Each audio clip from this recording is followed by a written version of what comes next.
Welcome to the Badass Breastfeeding Podcast. This is Dianne, your lactation consultant.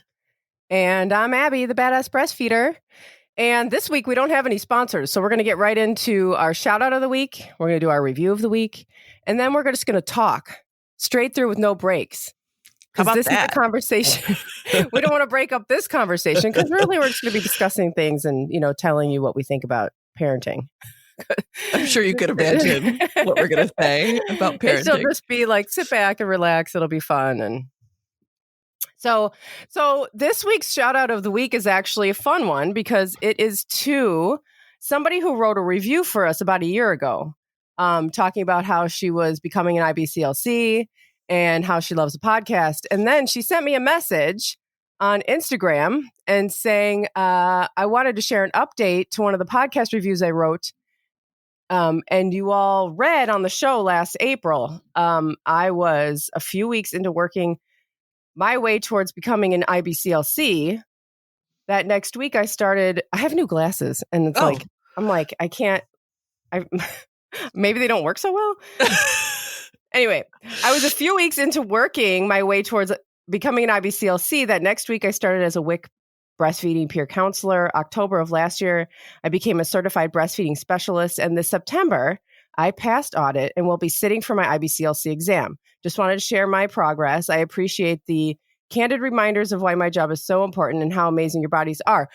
So then I got another update. She passed. Woo! She's now an IBCLC, Erica Dudley, CBS, certified breastfeeding specialist, and IBCLC. Amazing.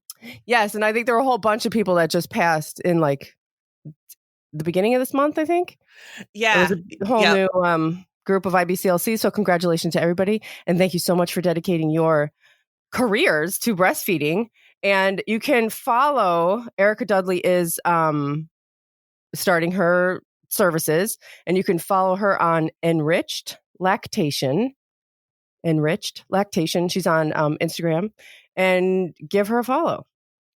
And congratulations again. Congratulations. And there was another mama that listens to us pretty religiously who just passed her IBCLC too. And I'm sure she knows who she is because she texted me the other day and let me know that she passed. And I'm so excited for her because there's a few people that I know of anyway. I'm sure there's like tons out there that the exam was on hold because they were supposed to take it last March. Oh. So they were had done all this work to prep for it. And then it got put on hold because of the pandemic. So good for you guys for not losing your focus. It's awesome. Oh my God. Well, there's nothing worse than preparing for a huge exam and then you have to delay it because all that information starts seeping into the nooks and crannies of your brain, never to be found again. I know. I know. That's like, oh my God. When I was pregnant with Jack, I was like really pregnant and I had just finished all of my clinical work to become an LCSW. And I told my supervisor, I was like, you know what? I can't even handle this right now. I'll take the LCSW. I'll take the exam after I have my baby because I thought it would be easier. Oh my God. After I had him. Okay. No. Yeah. Anyway, I didn't even go back to work. But now I'm like, I don't think I could ever I could never sit that exam again now because it was years of piling all that stuff up in your head. Mm-hmm. And then it just goes. Anyway. I know. That's really, really hard to have an exam like that delayed. I know. Yeah. So good for you guys. That's awesome. Yes. I love that. Congratulations to all of you. And I also want to let you know that we don't have sponsors this week, but go to badassbreastfeedingpodcast.com and check out all the resources there. Including the sponsors because they make this podcast happen. And if you can give them any of your business, that would be wonderful. So go to the sponsor page and see if there's anything that you need, see if it's there. And also at Badass Breastfeeding Podcast, you can scroll down and find the place to enter your email address and we'll send the podcast episode to you every Monday after it's published. And also on badassbreastfeedingpodcast.com, you can find our resources page of a bunch of breastfeeding resources. All of our other episodes, like almost 200 at this point. My God. And scheduling your very own online consultation with Dianne. Yeah. And also Dianne has our review of the week. I do. It is from, you see, Ronnie0611. She says that this is a necessity. We are a necessity for all moms. I absolutely love this podcast. I only wish I had found it sooner. My girl is 14 months now and still breastfeeding strong. Throughout the whole beginning of my motherhood journey, I was constantly doubting myself. I had mastitis at 3 weeks. I had mastitis 3 weeks, multiple clogged milk ducts for at least the first 6 weeks. I desperately wanted to breastfeed, so I stuck with it, feeding her through excruciating pain, thinking it was normal because I was told breastfeeding hurts. I was so close to giving up, but felt like I would be a failure if I did. Along with all that, my daughter would only sleep on top of me, and I also felt like a failure by letting her. When she slept with me, that was the only way I got any sleep as well. But with that, I felt like I was cheating as a mom. Like good moms get their baby to sleep by themselves in their own room. So I guess I must be giving in too easy. It took a long time for me to realize that me doing what felt natural was being a good mom. And now looking back, it just makes me so angry that I was made to feel that way at all. My daughter is happy and healthy. So whatever I've done to make that possible means I'm doing it right. Thank you so much for doing this podcast, and I hope you keep it going. And I love that I'm sad that it was hard for her in the beginning, but I'm so glad that she realized that she has all that power, so. Yeah. I mean, that's how it is, right? It's hard. It just is. Yeah, it just is. And you struggle and all of that. And when I read this review, I was like, this is perfect for today because we're going to talk a lot about parenting. And I think this is a perfect segue into that because she's like, look I got all this bad advice. People are telling me this, that, and the other thing. And I just figured out that once I did what I felt was right, that's when we were successful. And that's important. Yeah, totally. Totally. We could just end the podcast there. I feel like there we go. Thanks for doing the podcast for us. I know. That's our lesson for the day, folks. Do what feels right to you. Yeah. But we are going to talk about bad parenting advice, right? Is that what we're talking about today? Yeah, right. Parenting advice that we think sucks. Mm-hmm. But like you just said, is everything, so many different things work differently for different people. And everyone was raised differently. Everyone has trauma from their childhood. That's just life, We think of trauma as you were in an airplane accident or you were assaulted. That's not trauma. Is just trauma is something that we all go through. Yeah. And so I think it's so interesting because when I started the blog 8 years ago. No, it'll be 9 years in March. Oh my God. I think. Yeah, because Jack will be 10. That's ridiculous. But anyway, when I first started it, I was mostly talking about parenting. It was called the Badass Breastfeeder because it sounded cool, but I didn't really talk about breastfeeding. I just talked about attachment parenting because I was finding my way. I was all these things that I was learning about and reading about and that doctors were telling me and that people were telling me, they all just didn't fit. It didn't feel right. It didn't seem like what I wanted to do. Right. And then I started reading about attachment parenting, which is, it's about, breastfeeding, baby wearing and co-sleeping and all that stuff. And I started to feel okay, I think I found what feels right to me. But then I was like, this is the way, my way, or the highway, attachment parenting or no parenting, or you're a bad parent, and I don't believe that anymore. There's certainly things that I think should never be done. That just actually cause trauma, and things like that. But I also think that sometimes people just do things differently. And I'm on a real rant here and saying nothing. I just think people do things differently. So as we talk about bad parenting advice today, things that make us mad, realize that maybe it works for you, because I'm going to say a couple of mine are just things that I don't like. But I know are really popular and people do them. And I'm not saying that you're bad if you do them. I'm just saying they don't sit right with me. And this is something that you can take because probably people listening to this podcast have younger kids, right? Right. Because they're breastfeeding and all that. And maybe they have older kids, but maybe not. And so just take this as what feels good to you, what sounds, most people don't read ahead in parenting because it's too much. Every moment is a crisis. And you can't be like, I wonder what we're going to do in the years, 7 to 9. No one does that. Right. But if you hear something today and then at some point in the next couple of years you come across it, you can be like, oh yeah, I remember them talking about that. Yeah, it doesn't sit with me either. Sit well with me either. And you can Google this stuff. I mean, one of the things, all of the things that I'm going to say, you can literally Google and find articles about it. Oh, and I have some favorite parenting websites that I can share. Aha Parenting is one that I like because she has different behaviors. You can search up anything. You can search up the behavior, or you can search up the age group and just kind of find out what's going on in that age group. Oh, that's cool. And what are some ways that you can handle it? And then, of course, Tracy Castles has her evolutionary parenting blog website that has everything. You can look up all kinds of things on that too, in that way, age group or behavior or whatever. She got awesome stuff on her site. Yeah, totally. So, okay. So what do you want to start with your thing you don't like? We made lists, right? Or I did. We did. And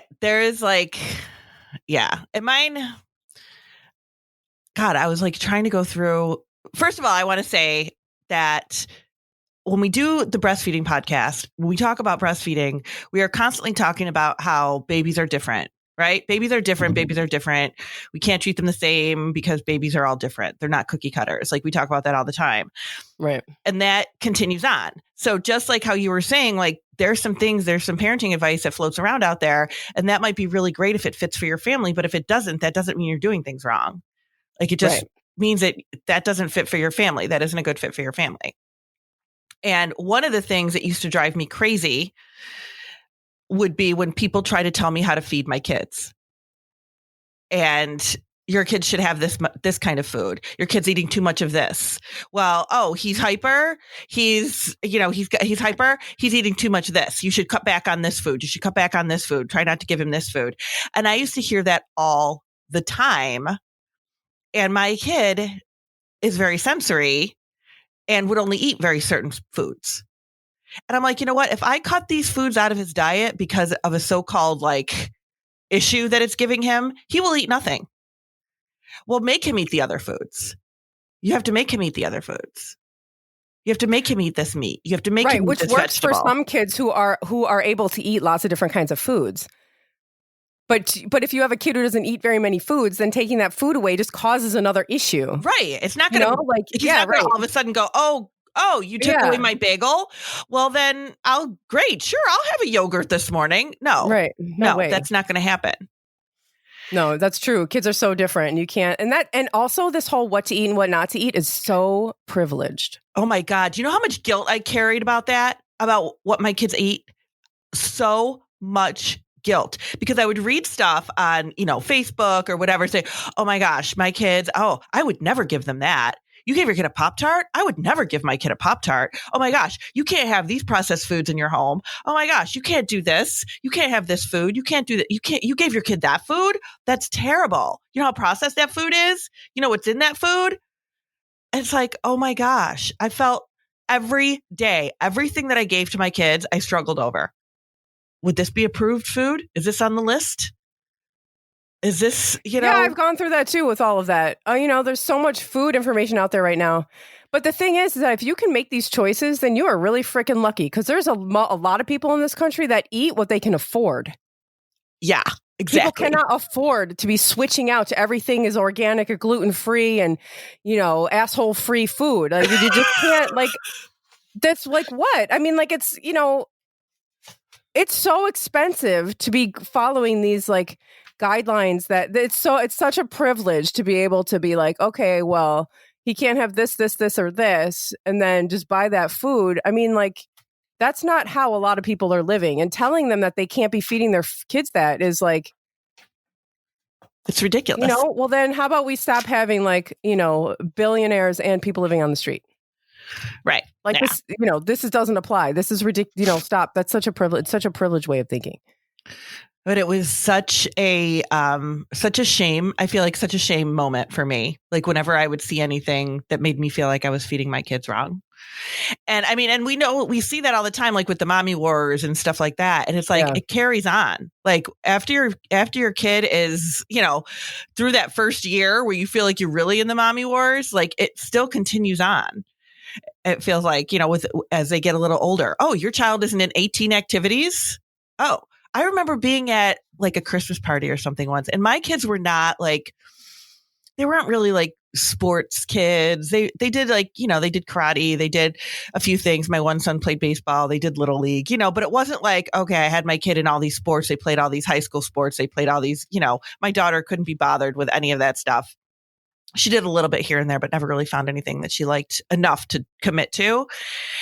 And I remember being at like this holiday party once, and somebody's wife said to me, "Oh, so what sports are your kids in right now?" Because her kid was a big football player. Like her kid was like the star, quarterback for his school. So and she like actually said, "So what sports are your kids playing?" Just assuming that they were in a bunch of sports. Yeah. And I was like, and I never forgot that it made me feel like, okay, there's something wrong with my kids because they're not like the typical kid who wants to be in every single extracurricular activity there is. Well, the sports thing in this country is out of control, man. Oh my God. It's out of control. Having kids just like they're in school all day and then they're in 4 hours of activities after school and 8 hours on the weekends and driving all over the place. And like parents on the sidelines screaming at their kids, coaches screaming, everyone's screaming. Oh my God, chill out. This can't be good for anybody. No. And when my son was in, my kids did play, like I said, they played Little League. And my one son, Brandon, like he was really good at it. He was really good, but he stopped playing because he kept getting hit with pitches. Like constantly. But like everybody gets hit with a pitch, right? I know. Like everybody gets hit with a pitch when you're 8 and you have an 8-year-old throwing a ball at people. Like you're going to get hit. Everybody got hit with a pitch, but he was just like, all right, I'm tired of getting hit with these balls. Way. I'm not doing it anymore. Yeah, no. But there was a kid on their team whose father was so over the top that the poor kid would cry on the field. Dad's going to yell at me when I get home because that's so disgusting. It was just really, really hard to watch. And the father would like scream at the umpire. Like it was just really hard to watch. Like these are like 8 and 9-year-old kids.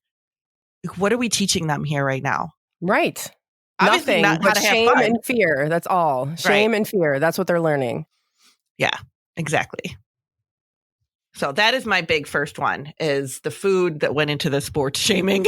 So that's perfect. Yeah, the sports one is good because I hate that. I have a big thing about that when I walk, because my kids are homeschooled, so they aren't really a part of any of that. Mm-hmm. But of course I see it. It's everywhere. And I'm like, that is just so disgusting. I'm glad they're not a part of that. Oh, I hate it. So I have a list I'm going to run, because we're like, of course, we've been talking for 18 minutes. But I'll run through a few that I feel like kind of go together. So the first one that I hate is the slogan. It's a slogan. Now it's a kid's slogan in the kids' world. Sharing is caring. I can't stand that. And I have a reason too, based on child development. Little kids aren't old enough to really understand what sharing means. So you see this a lot. And we see this a lot, like with toddlers and stuff. You'll go to the park and Jack would be like, one of my kids would walk up to some kid who was playing with their toys and just look, he'd just be standing there looking. And the parent would reach over and be like, you need to share. He wants to play with one of your toys. Sharing is caring. You need to share. And I'm like, no, I'm like, it's okay. They're just watching. Like, you don't, first of all, like parents are constantly intervening in this, right? We can't like let kids work anything out. And like my kids were literally like just standing there watching. But if you start ripping toys out of your kids' hands and telling them that sharing is caring, and of course that means that if they don't share, they don't care. Right. And they're not capable of understanding that. Honestly, as they grow up, they're going to become less likely to share because they're not really going to understand what that means. Kids learn by watching us.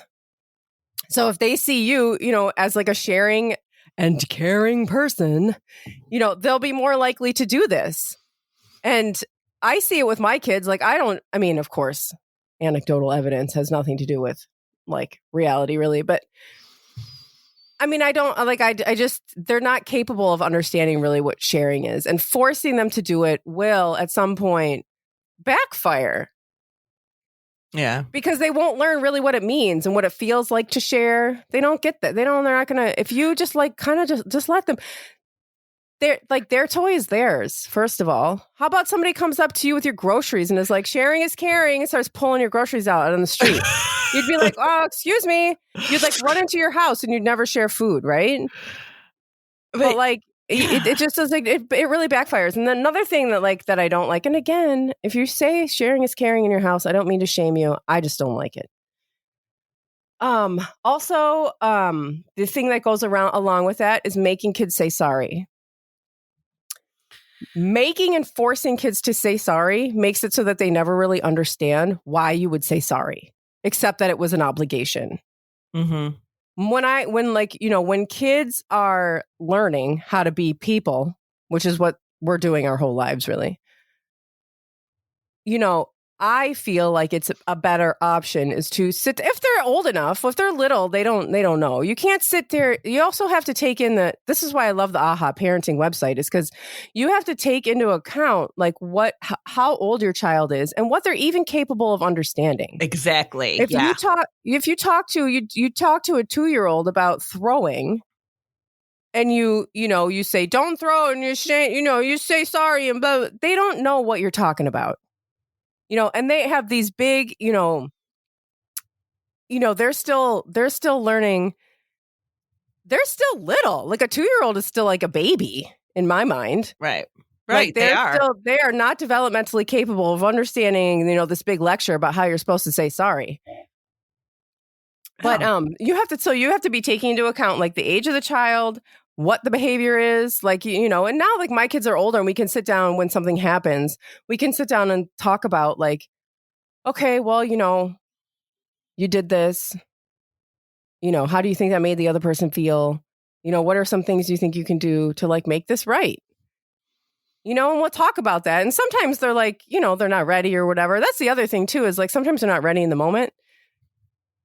It's okay to talk about it like tomorrow. Yeah.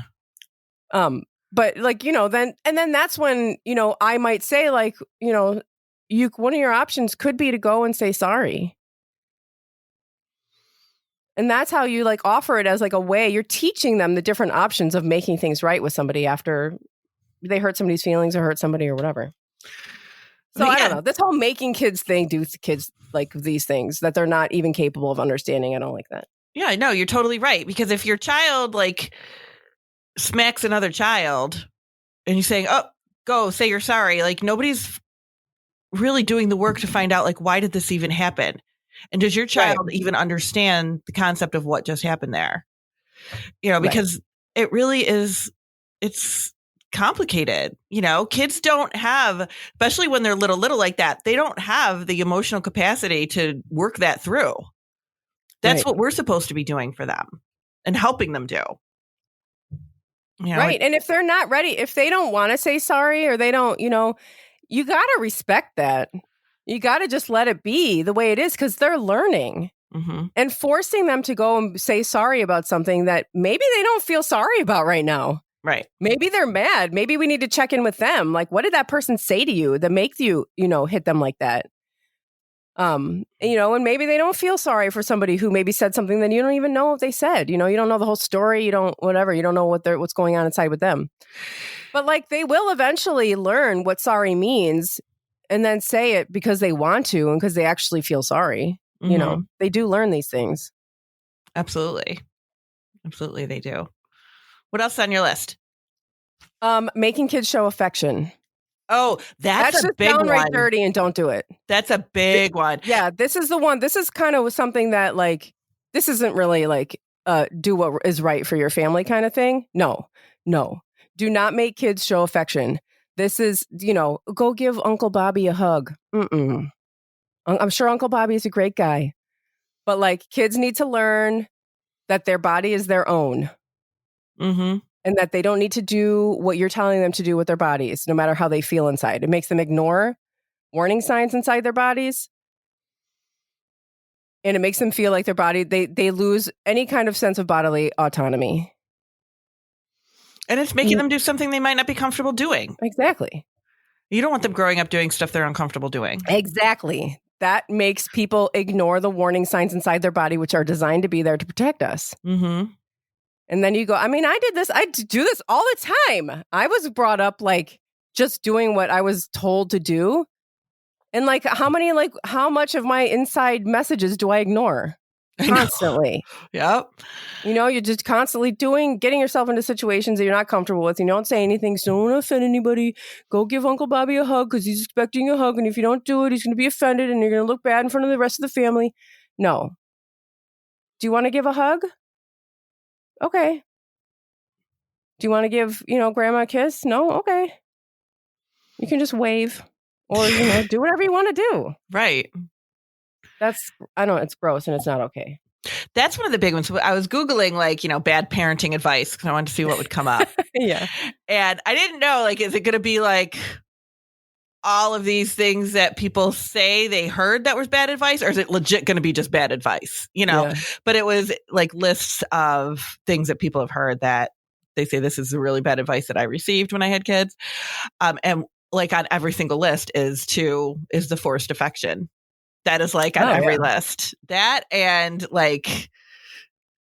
don't hold your baby too much. How people still say that.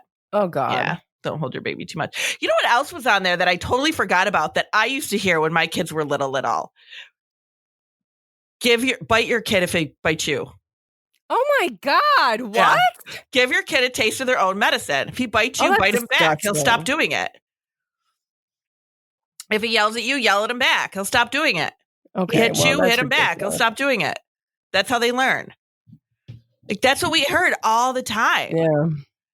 Yuck. And it's not like I raised my kids in the dark ages or anything, but that I remember hearing that bite your kid back. Yeah. People say all kinds of stupid stuff. I hear it all the time. And I'm like, oh my God. Well, my kids were never biters, so that never, I never got into that. But wow. Bite your kid back? That's crazy. Another thing I don't like is timeout. I think timeout is shitty. And it's, again, with child development, kids do not just learn anything by sitting in a corner by themselves. They learn from us. They learn to regulate their emotions by us regulating our emotions and sitting with them and processing what went on. If they ask, if they're like Exley, when he gets mad, he'll be like, leave me alone. And he runs into the other room. Okay. I need to leave him alone and he'll come out when he's ready. Mm-hmm. But I don't go oh, you just hit Jack. You need to go to your room and think about what you did, or take a timeout, a timeout as a punishment is that's not helping your kids process what happened, their feelings, emotional regulation. It's just loneliness and shame. Sometimes they don't even know what they did wrong. No, I know. Right. Well, you don't. And how are you supposed to know if somebody's not talking to you about it? Because kids do all kinds of things and they don't really know. They just don't know. They just got here. They don't know all the rules of being here. They're hitting because they don't know what else to do with their bodies. Their brain takes over. They get upset. If your kid's 2, 3, 4 years old, they get upset. They have tantrums, these giant body movements. They're not trying to hit you. No. Their bodies and their arms and their legs are literally moving out of control. And so, then being you go sit in the corner by yourself, that doesn't solve anything. They're just confused. And they don't have the words to really explain it. And if you think about it, how many times, or maybe my family's the only one that this happens to, I don't know, but how many times do you have an argument with your partner where your partner says, okay, what did I do wrong? They don't, sometimes they don't know what you're upset about. And I mean, I know that happens to us where I'll be upset about something and Tom will be like, all right, what did I do? Kind of thing, because it could have been the thing that he did, 20 minutes ago, or it was the thing he just did. What is it that I'm mad at? And he's not really sure. Adults can't even figure this stuff out. Right. So how can kids So and you have to have a conversation about it, right? Like, you have to have a conversation, and it's just like with your kids. You have to have a conversation. And with us, he knows that if he tries to talk to me about it right away, I shut him down, and I need that time. Yeah. So it's like, you have to just know how to read your kid, but you learn that by being with them. You learn that by being with them and listening to your own instinct with what's going on with your child. But if you just kind of go, oh, well, my neighbor said that timeout is really good for this kind of thing, so I'm just going to put my kid in timeout. And nothing happens. And you're wondering, like, okay, why is this not solving the problem? Your child doesn't even know what he did wrong. They don't even know. They don't know. Right. And I'm literally talking about timeout as a punishment. Like, if people have this buzzword in their house where they're like timeout, and everybody like chills out or just stops what they're doing and sits down or whatever. Yeah. That's not the same thing. No, not the same. It's not the same. You go like in the corner by yourself for 5 minutes and staring at the wall. There's usually like a little stool there, and you have to stare at the wall or whatever. Yeah. The timeout chair. Yeah, right. There's a timeout chair, and you have to go sit in there. I mean, like, no, that's not. I see like other kinds of timeouts are more like with the cry it out, which is another thing I don't like. Oh no. But like cry it out is like methodical and planned out, right? Like if you're about to lose your shit and you put your baby in the crib and you leave the room, that's not cry it out. That's like a safety measure. Exactly. So like sometimes timeout is like, okay, everybody needs to stop what they're doing and like, we need to regroup or we need to restart or whatever. That's not what I'm talking about. I'm talking about the stool in the corner. That thing I don't like. And then kids know, okay, if I do something wrong, that's my punishment.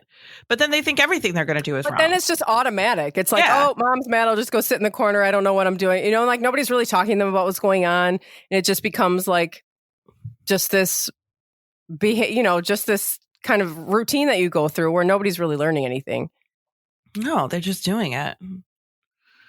I also dislike, I know this is like a big one, so I don't know, I might be like offending some people with this, but hear me out. I don't like good boy and good job.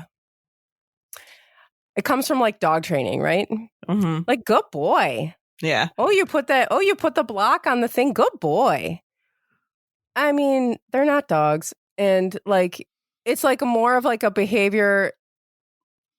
You can read a lot of blogs about good boy, and maybe they can explain it better than I can. Good job or good boy. It's like a good girl, whatever. It's this like constant judgment of each behavior that they're doing. And so you're placing this value, good or bad, on every behavior and really kind of removing any sense of like who the child is as a person. Like you're just placing value on the behavior and not them as people. Right. And that just becomes, if you're doing it all the time, it's just like, oh, they're learning like how to behave just from like these cues of good boy or bad boy or, good job. And I don't know. I'll put a link to an article in the show notes and you can read more about it. I mean, I just seems definitely, like you're talking, I do it to my dog. Yeah, I know. Me too. Like, and I know good job is like a thing. It's like, you hear it every day. You hear it all the time. Right. And everybody wants to be praised and be recognized for something that they did. And kids definitely need that positive reinforcement. But if it's coming at them for every little thing, as far as like, oh, good job. Oh, good job. Oh, yeah, good job. But then it's like training. Like, it's like training a dog, right? You're training them what to do and what not to do. Right. When really parenting is about connection, right? Mm-hmm. We're like, oh, I love your drawing. Tell me more about it. Right. Now, like, here, I drew a drawing. Oh, good job. Oh, good job. Yeah.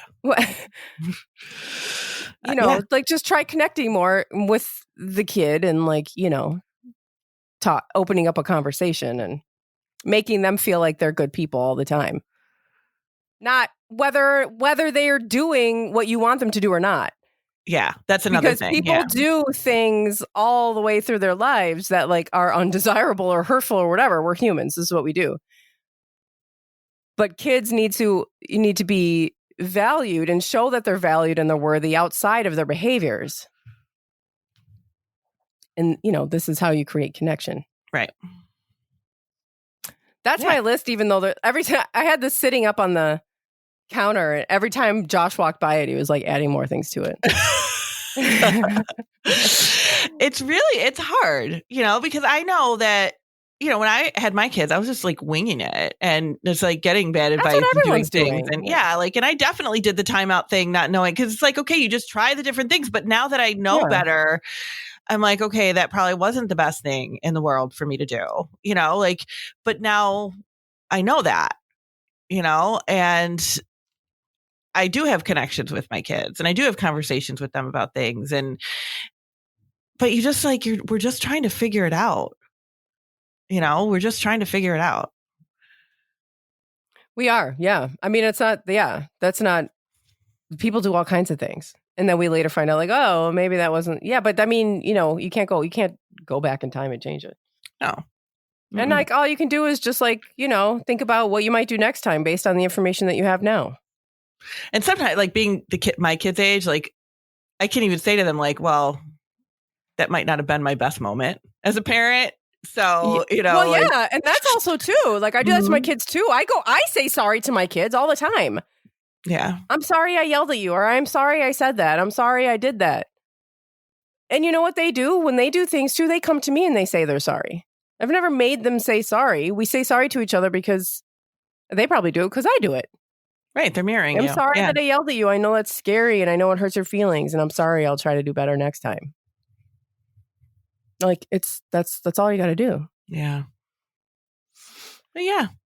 So Diane wants us to start a parenting podcast.